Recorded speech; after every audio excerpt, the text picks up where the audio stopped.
नमस्कार साथियों, स्वागत है आप सभी का आपके अपने channel G K flash on में।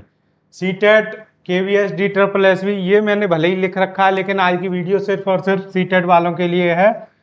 बस मैं उनको ये बताना चाहता हूँ कि केवीएस हो या डी ट्रिपल एस बी हो, और भी काफ़ी सुपर टेट वाले एग्जाम जिनमें पेडागोजी आती है, आपको उन सारे एग्जामों में आज की वीडियो हेल्प करेगी। जबकि आप तैयारी किसकी कर रहे हो? सीटेट की। मैं ये क्यों कह रहा हूँ कि ये वीडियो केवल सीटेट वालों के लिए? ये इसलिए सिर्फ और सिर्फ क्योंकि जो बच्चा सीटेट की तैयारी कर रहा है उसको आगे भी सुपर टेट के एग्जाम देने बढ़िया बढ़िया, जैसे KVS D triple S B और भी एमपी टेट कह लीजिए, आप उत्तराखंड टेट कह लीजिए, सब में हेल्प करेगी ये आज की वीडियो। अब देखिए इस वीडियो में खास क्या है। पेडागोजी के जो क्वेश्चन है वो एनसीईआरटी से जो पूछे जाते हैं, पेडागोजी वाले बात कर रहा हूं मैं, उन क्वेश्चनों का बेस क्या है, उनका आधार क्या है, कहाँ से वो क्वेश्चन पूछे जाते हैं। और उन क्वेश्चनों में भी काफी कंफ्यूजन रहता है। चारों ऑप्शन आपको सही लगते हैं, उन चारों में से एक क्वेश्चन सही कहाँ से होगा वो कंफर्म हमको कैसे पता पड़ेगा? तो वो कंफर्म पता करने के लिए आज मैं जो आपको पढ़ाने जा रहा हूँ, अगर आपने उसको ध्यान से पढ़ लिया और आप चाहें तो इसका स्क्रीनशॉट लेकर रख लेना, 2-4 बार आप पढ़ेंगे, इस चीज से हमेशा 2 से 4 क्वेश्चन पूछे जाते हैं। अब दूसरी बात, इससे ही जो मैं अब आपको पढ़ाने वाला हूं, इससे ही केवीएस में पिछली बार क्वेश्चन पूछा गया था, और वो क्वेश्चन के चारों ऑप्शन ऐसे थे कि आपको लगेगा कि ये चारों ही ऑप्शन बिल्कुल सही हैं, लेकिन छोटी सी बात वहां से उठाई गई थी कि बच्चों का जो पढ़ाई है वो कहाँ से कैसे रिलेटेड होनी चाहिए, खेल पर आधारित होनी चाहिए, या उनको एक्टिविटी करानी चाहिए, या उनको आसपास के जीवन से जोड़ना चाहिए, या फिर इनमें से कोई नहीं। तो अब ये 4 ऑप्शन दिए थे, तो आपको तो पता है इन तीनों में से तीनों ही ऑप्शन बढ़िया है, इनमें से कोई नहीं वाला तो हट गया वहां से। अब इन तीनों में से कौन सा होगा?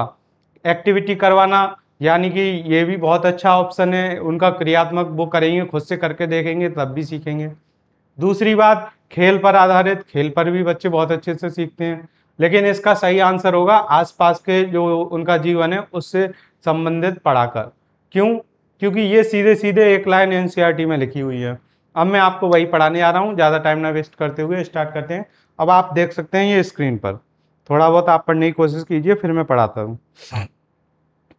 ये जो एनसीईआरटी का आप देख रहे हैं, ये हर एक एनसीईआरटी किताब के पहले पेज पर होता है शुरू में आमुख। तो अब मैं इसको हिंदी में पढ़ा रहा हूँ अभी, और अगर किसी को नीड हो इंग्लिश में तो वो इंग्लिश की पढ़ सकता है, वरना वो किताब से खुद पढ़ सकता है।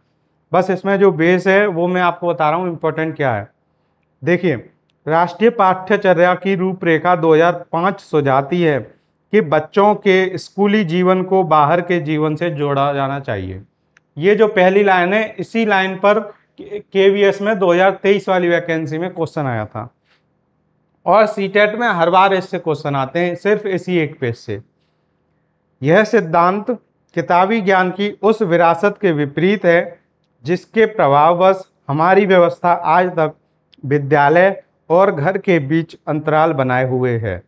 नई राष्ट्रीय पाठ्यचर्या पर आधारित पाठ्यक्रम और पाठ्यपुस्तकें इस बुनियादी विचार पर अमल करने का प्रयास है। तो ये आप समझ रहे हैं कि जो हमारी नई राष्ट्रीय पाठ्यचर्या बन रही है और जिसका आधारित पाठ्यक्रम और पाठ्यपुस्तकें हैं, वो किस पर अमल करने का प्रयास कर रही है कि बच्चे का जो भी आज तक विद्यालय और हमारी पढ़ाई की व्यवस्था है और बच्चे के घर के बीच में जो अंतराल है उनको दूर करने का प्रयास कर रही है। इस प्रयास में हर विषय को एक मजबूत दीवार से घेर देने और जानकारी को रटा देने की प्रवृत्ति का विरोध शामिल है। आशा है कि ये कदम हमें राष्ट्रीय शिक्षा नीति 1986 में वर्णित बाल केंद्रित व्यवस्था की दिशा में काफ़ी दूर तक ले जाएंगे। अब इन्होंने ये भी बोला है कि हमें जो शिक्षा करनी है वो कौन सी करनी है? बाल केंद्रित शिक्षा व्यवस्था करनी है। इस प्रयत्न की सफलता अब इस बात पर निर्भर है कि विद्यालयों के प्राचार्य और अध्यापक बच्चों को कल्पनाशील गतिविधियों और सवालों की मदद से सीखने और सीखने के दौरान अपने अनुभवों पर विचार करने का अवसर देते हैं। हमें यह मानना होगा कि यदि जगह, समय और आज़ादी दी जाए तो बच्चे बड़ों द्वारा सौंपी गई सूचना सामग्री से जुड़कर और जूझकर नए ज्ञान का सृजन करते हैं। शिक्षा के विविध साधनों एवं स्रोतों की अनदेखी किए जाने का प्रमुख कारण पाठ्यपुस्तक को परीक्षा का एकमात्र आधार बनाने की प्रवृत्ति है। सर्जना और पहल को विकसित करने के लिए जरूरी है कि हम बच्चों को सीखने की प्रक्रिया में पूरा भागीदार मानें और बनाएं, उन्हें ज्ञान के निर्धारक खुराक का ग्राहक मानना छोड़ दें। जैसे आजकल शिक्षक क्या होते हैं कि पढ़ाते हैं और फिर सोचते हैं कि ये तो बच्चों का हम इन्हें सिखा रहे हैं, वो ये नहीं सोचते हैं कि ये बच्चे सीखते हैं खुद, उन्हें कोई सिखाना जरूरी नहीं है, बच्चे खुद से अपना ज्ञान का निर्माण करें।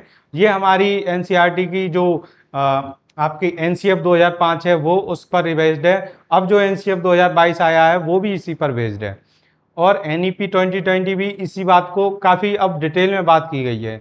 ये सारे जो कन्फ्यूजन थे छोटे मोटे के उनका कोर्स कराएं या इनको सिखाएं क्या करना है, वो सारे कन्फ्यूजन इस एनईपी में आकर खत्म होंगे। बस उसी को थोड़ा और एक्सप्लेन कर दिया गया है। एनईपी 2020 में कुछ ऐसा खास नहीं है, कुछ ऐसा नया नहीं है, बस उसमें ऐड ऑन किया गया है एनसीएफ 2005 में ही। ये नहीं है कि उसको पूरा चेंज कर दिया गया है, नहीं, उसमें ऐड किया है, इसलिए आपको एनईपी 2020 एनसीएफ 2022 ये समझना बहुत आसान रहेगा। अब आपने इतना पढ़ा है, इसमें ये एक आया है सर्जना। तो ये सर्जना शब्द का मतलब है जो बच्चे क्रिएटिविटी को निर्माण करेंगे, क्रिएटिविटी से सीखेंगे, उस चीज के लिए इस शब्द का निर्माण किया गया है। अब आपने ये एक एक लाइन पढ़ी होगी ध्यान से, जो मैंने पढ़ी है वो अब आप भी एक एक लाइन अगर ध्यान से पढ़ लेंगे तो ये आपके पेपर में जो भी पेडागोजी पूछी जाएगी आपके एनसीईआरटी से रिलेटेड सारी इसी पर बेस्ड होगी। हर एक लाइन आपको एक नए क्वेश्चन का आंसर देगी। तो अब देखते हैं इससे थोड़ा आगे, थोड़ा सा और रह गया है, ये लास्ट पेज है। ये उद्देश्य स्कूल की दैनिक जिंदगी और कार्यशैली में काफ़ी फेरबदल की मांग करते हैं।